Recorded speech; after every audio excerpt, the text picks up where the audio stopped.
Vous écoutez Alexandre Dubé. Il analyse l'actualité.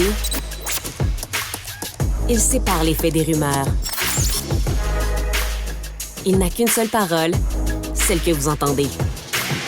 Alexandre Dubé. C'est la 34e édition de la Nuit des sans-abri en ce 20 octobre. Julia Ouellette est chargée de communication au réseau Solidarité Itinérance du Québec. Bonjour, Madame Ouellette. Bonjour, Monsieur Dubé.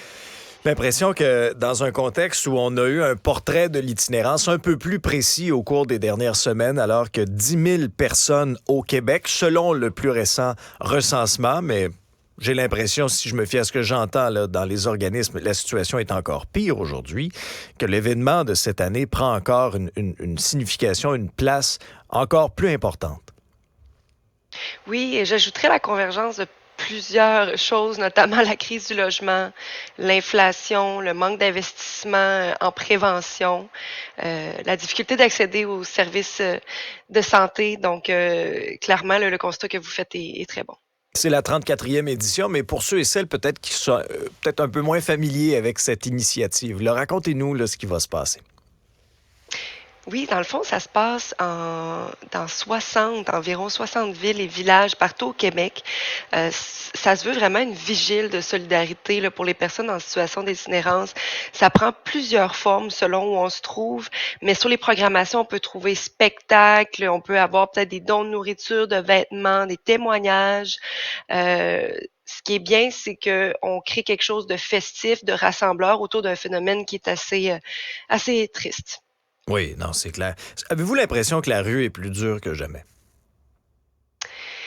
C'est difficile à dire parce que on ne s'y trouve pas. C'est dur de commenter une situation. Toutefois, il y a plusieurs choses qui nous indiquent que ça pourrait l'être, notamment on pense à la crise des opioïdes qui est plus présente, on pourrait dire, à Montréal présentement, mais c'est des choses là, qui peuvent être... La rue, je pense, ça a toujours été difficile. Manque de place, crise des opioïdes, je pense qu'on peut faire un constat assez évident. Je parlais avec des organismes, notamment, qui viennent en aide aux femmes qui sont en situation d'itinérance. Et ces personnes-là me racontaient que ces femmes-là se promènent avec la peur au ventre, avec la peur au ventre à chaque jour, parce que ça fait partie de la réalité de la rue. Là. Il y a des gens qui se font agresser, qui se font attaquer, qui se font voler, qui se font violer. On assiste aussi à une tendance qui est préoccupante, c'est-à-dire l'augmentation du nombre de personnes âgées qui se retrouvent à la rue. Et ça, c'est... Je sais pas comment vous l'interprétez, vous, Mme Ouellette, mais, tu sais, ça coûte très cher de se loger.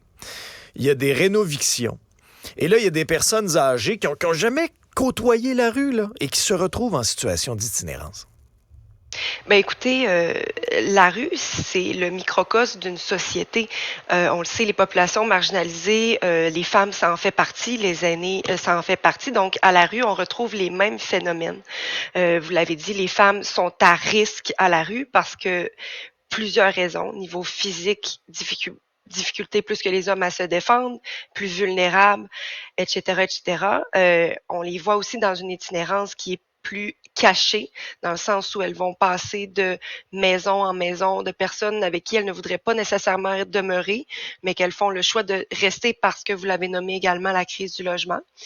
L'itinérance, dernier dénombrement, 23% des gens sont à la rue en raison du logement, éviction, loyer non payé, etc.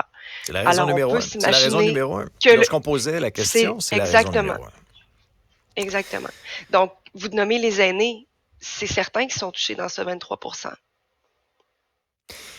Est-ce que le fait de tenir des événements comme la Nuit des sans-abri permet aussi d'humaniser?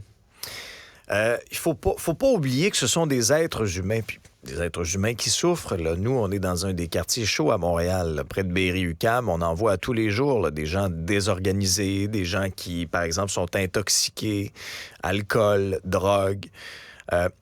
Est-ce qu'il y a aussi du travail à faire pour humaniser ces gens-là? Faut pas l'oublier.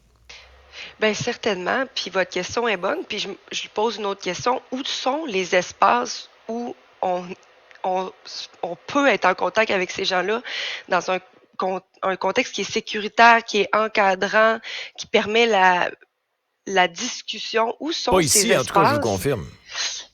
Ben, ça devient de plus en plus difficile. Et puis, il y a aussi le stigma qui continue de, de, de persévérer, comme quoi la consommation est la seule raison pour laquelle une personne se retrouve à la rue, ce qui est complètement faux.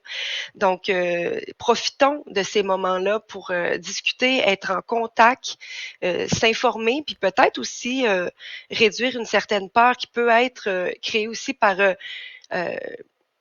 je voudrais dire une certaine des fois couverture médiatique qui confirme, qui des fois empire ce stigma envers les personnes en situation d'itinérance. Qu'est-ce que vous voulez dire?